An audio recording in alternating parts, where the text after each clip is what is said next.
We're continuing on with the elusive problems here at Omega. We just had another one come in with the Macan. Let's get started.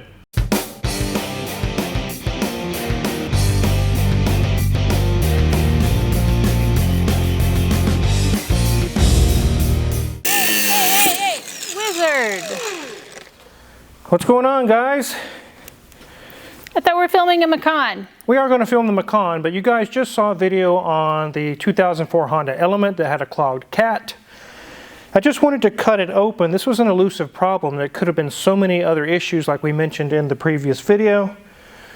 But we actually just had a customer come in and they possibly have a clogged cat as well. We haven't got the car in yet. But when we mentioned to the possibility of a clogged cat, he just had a look on his face like we were speaking a different language. He was just like, what? I was like, yes, your catalytic converter could possibly be clogged. And he just looked at me and said, I don't even know what that means. I can't even picture what that even means in my brain.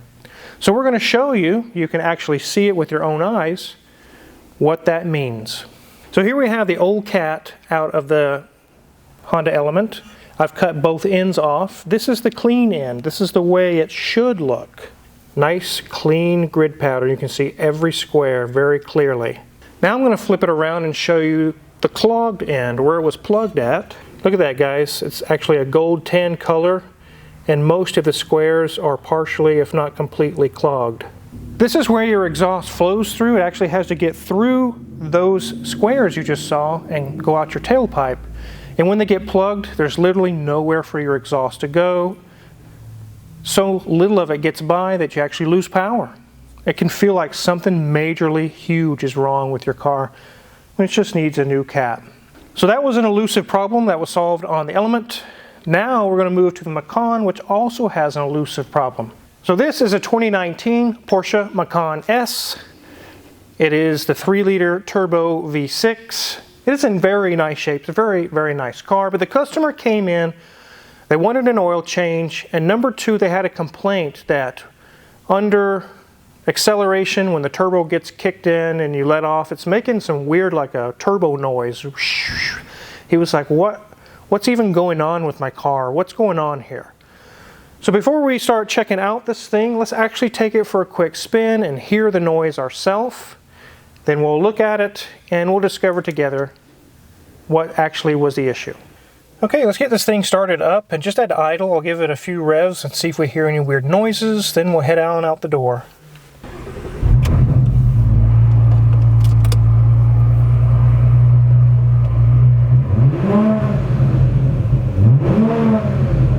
It's got a nice exhaust on it. Sounds really good, but I don't hear any strange noises right off the bat.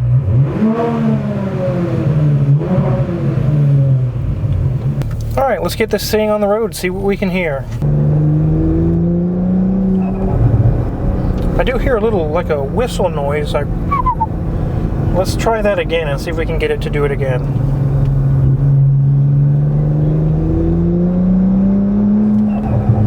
You guys hear that? I'll do it one more time, then we'll head back to the shop.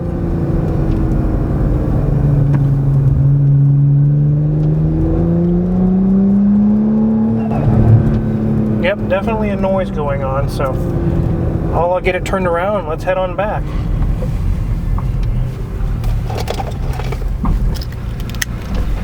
So since we just took it out for a spin, the fan is still running to cool off while the engine is off, which is totally normal, so I'll let it do its cycle. But hearing that noise off the top of your head, what could it be? I'll go ahead and play the game with you guys. We'll let us know in the comments what you think it is.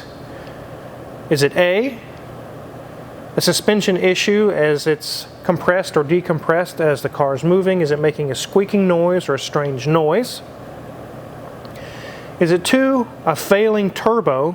It's on its way out, making weird noises, maybe as the turbine blades are hitting the side of the housing or something.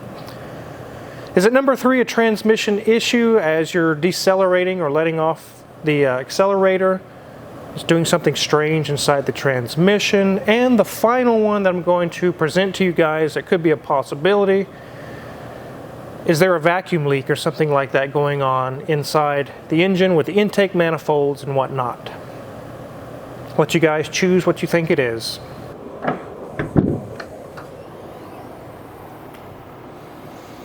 So here we are with this 3-liter V6S, as it says on the engine cover. I'll go ahead and remove the cover and let you guys take a peek underneath.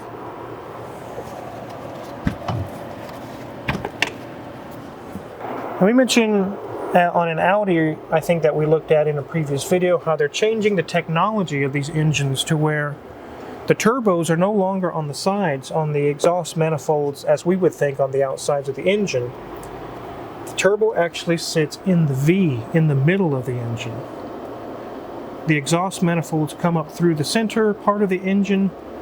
The intake is actually on the outsides of the cylinder heads. It's totally backwards, what we're used to for the past literal 70 years, 80 years in V engines or V-type engines.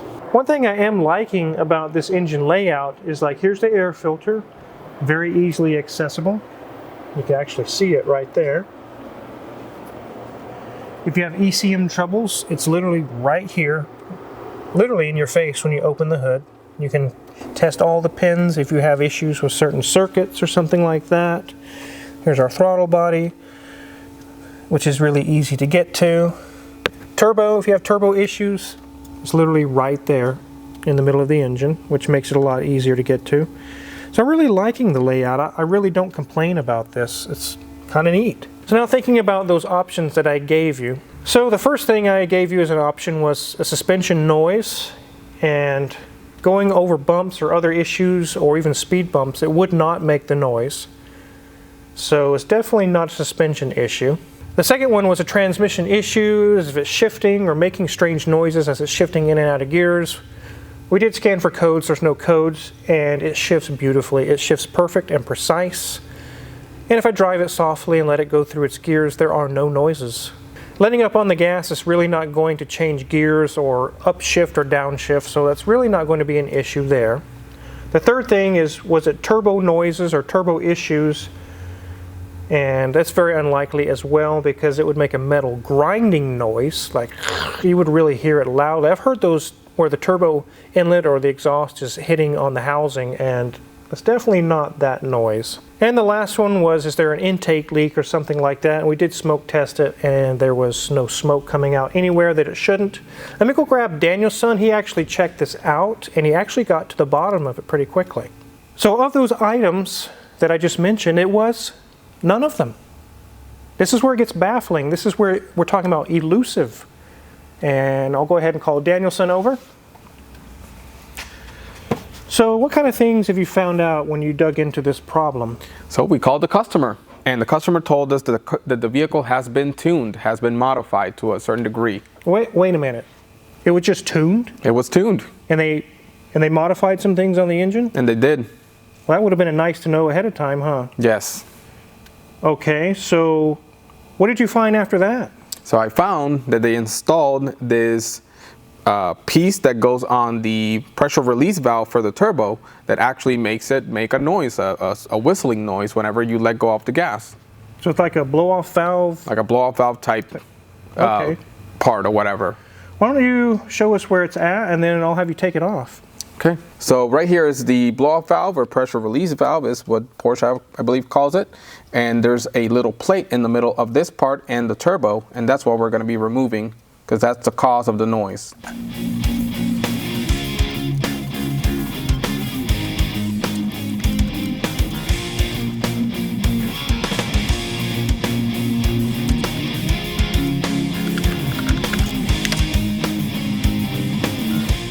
So right here's the part, and you can see these slits right here. Those are the ones that release the air into the atmosphere, so it actually makes that whoosh sound whenever you release the throttle.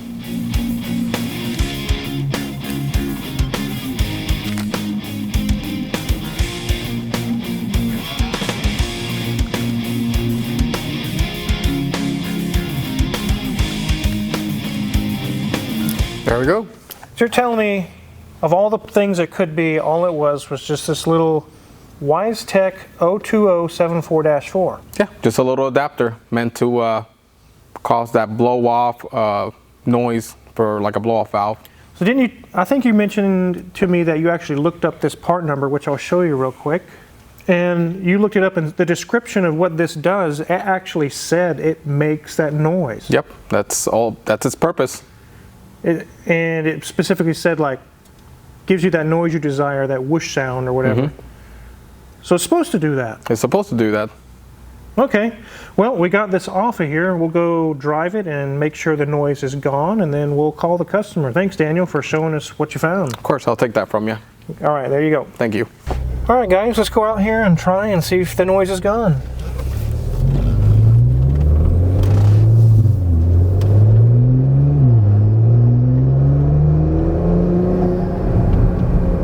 Yeah, I didn't hear it at all. It was completely quiet. Let's try it again, one more time.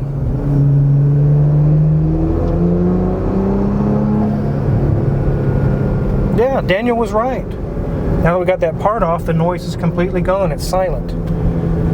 So now we know what to present to the customer. We'll see if they want to keep that on there or not. It's meant to make noise. That's pretty much all it does. It really doesn't provide any better performance. Daniel watched the PSI on the turbo. It didn't change hardly at all. So now we know what it was. So now we've gotten to the bottom of it. That's exactly what we do here at Omega. That's why the customer brought it here. And I don't fault the customer for not understanding how that works. Not everyone's a gearhead, not everyone's a guru with cars. They see this part that might provide a little bit more performance or something like that, and they try it out, and now it's making noises, and you're like, did I do something wrong? I better take it to the shop to make sure I didn't cause an issue, or is something not right here? So we found out that was installed is supposed to make the noise. It was very easy to put on. I think the customer mentioned they put it on themselves, and then had those weird noises afterwards. We did just call the customer and let them know what we found that was actually making the noise, and the fact that we removed that little blow-off spacer and the noise is gone. It is absolutely silent, just like you guys just heard on our little road test. The customer was like, oh, okay, you know, we explained it to him and told him what it was, and he opted to leave it off. He really doesn't care for that noise. We will be returning the car back to the customer after we get the oil change done and give him his little part back. He can send it back, or what he's going to do with it, I don't know. But just keep that in mind, that when you buy performance modifications on your car, make sure you read everything, make sure you understand what it does. Sometimes it may have an effect on your engine or operation that you're like, wait a minute, why is it doing that? And if you're not a mechanic, some people are really good at other things. Maybe they're a surgeon, maybe they're a firefighter, who knows what they are, but they're just, this is not their game. So it kind of throws them for a loop. Can you imagine in this situation, we could have really taken this guy for a ride. Something simple. He just put this little piece on. We could have said, oh, it needs a new transmission. It needs a... Really be careful out there, guys. Research. Google. Ask a friend. Phone a friend. Unfortunately, we live in a world anymore with scams, and we see all kinds of videos anymore with scams and things going on. It's out there. The problem is out there. I don't want you guys to get taken advantage of, and we definitely don't do that to our customers here. So the oil change and figuring out what this was is very minimal cost, and the customer's out the door with the problem solved. And it didn't cost $7 grand or some stupid astronomical number. Very happy we could solve this for the customer. It's a very nice Macan. It's very fast. Very throaty. It sounds great. The exhaust is amazing on it. We thank the customer for bringing it in so we can take care of it for him. If you're curious what kind of tools we use here in the shop, or the ones Danielson just used to work on this Macan, check our Amazon affiliates link in the description below. If you purchase anything there, we get a small cut and we really appreciate it. Make sure to check out Mrs. Wizard's Way in the link in the description below as well. She's got cool videos going on there. Also in the description, there's a link to go check out some of the artwork that Mrs. Wizard has made with parts and pieces out of the shop, actually from Omega Auto Clinic. It'd be very cool for your man cave or on your desk or something like that. Very, very cool items for sale. Check that out as well. Make sure to hit the subscribe button here as well, because we have many more cool videos to come. Thanks for watching.